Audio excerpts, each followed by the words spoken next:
గోపిరెడ్డి శ్రీనివాసరెడ్డి మాజీ ఎమ్మెల్యే ప్రజలందరూ కూడా నిన్ను ఓడించారు, నువ్వు అవసరం లేదని చెప్పారు. ఈ నర్సరావుపేటకి 2 సార్లు గెలిపించడమే ఎక్కువ అని చెప్పారు. నువ్వు ఎప్పుడు కూడా ప్రజల్లో లేవు.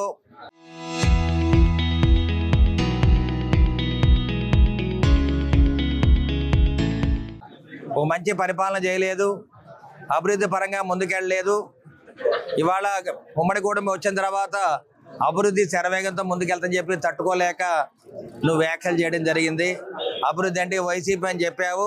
ఇవాళ ఒకటే గుర్తుపెట్టుకో గోపిరెడ్డి, నీకు కదిలిచ్చి తన్నించుకోవడం అలవాటు కాబట్టి ఇవాళ మళ్ళీ చర్చలోకి రావడం జరిగింది. అరవింద్ బాబు అనేవాడు ధైర్యంతో ముందుకెళ్తాడు, కష్టపడి పనిచేస్తాడు, ప్రజల కోసం పనిచేస్తాడు. అభివృద్ధి పరంగా నర్సరావుపేట ఇవాళ ఎంతో ముందుంది.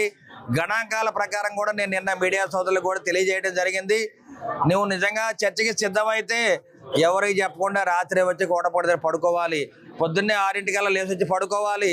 ఎన్నోసార్లు ప్రతిపక్షంలో ఉండి అరవింద్ బాబు ప్రతిపక్ష నాయకుడిగా పోలీసులు అడ్డుకున్నాగా నేను బయటికి రావడం జరిగింది. ఎన్నో ఉద్యమాలు చేశాను, జొన్నలగొడ్డలో చేశాను. అక్రమంగా పాలపాడోళ్ళ మీద 307 కేసు పెట్టినప్పుడు 12 మంది మీద ధైర్యంగా పోరాటం చేసి వాళ్ళని బయటికి తేవడం జరిగింది. ఎల్లమంది నాయకుల మీద కేసు పెట్టినప్పుడు ధైర్యంగా ముందుకు రావడం జరిగింది. ఆ రోజు నువ్వు కిరాయి గంటలను అడ్డం పెట్టుకొని ఎన్నో అక్రమంగా కేసులు బనాయించడం జరిగింది. గంజాయి కేసు పెట్టించావు, మా నాయకుల మీద గుట్కా కేసు పెట్టించావు. ఈ విధంగా ఎన్నోసార్లు మా నాయకులందరూ కూడా వేధించడం జరిగింది. గోపిరెడ్డి, నువ్వు నిజంగా అవసరస్తూ డ్రామాలు ఆడొద్దు. నీకు నిజంగా దమ్ము ధైర్యం ఉంటే బయటికి రా. ఎన్నోసార్లు అరవింద్ బాబు బయటకు వచ్చాడు, అది గుర్తు తెచ్చుకో. చరిత్రను ఒకసారి వెనక్కి తిరిగి చూసుకో, వీడియోలు మొత్తం ఒకసారి చూసుకో. గోపిరెడ్డి, నువ్వు ఎప్పుడు కూడా అధికార బలంతో ధన బలంతో పోలీసులు అడ్డపెట్టుకుని పరిపాలన చేశావు.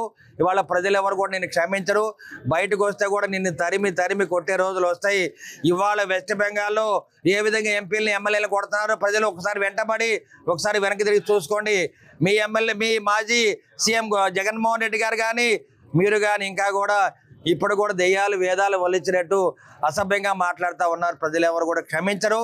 మళ్ళీ మీరు పరిపాలించే హక్కు మీకు లేదు. నర్సరావుపేటలో కూడా నువ్వు కనీసం పోటీ చేసే అర్హత నీకు లేదు. మళ్ళీ చదలవాడు అరవింద్ బాబు అందరి వాడు, మళ్ళీ ఆయన ఎమ్మెల్యే గెలుస్తాడు. నేను మీడియా ఒక ఛాలెంజ్ విధిస్తున్నాను.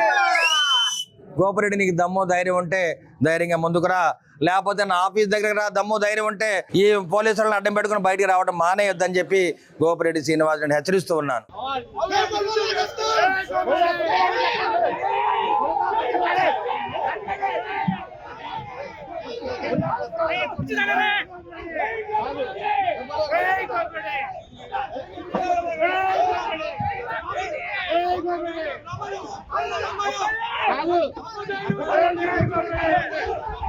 Hey!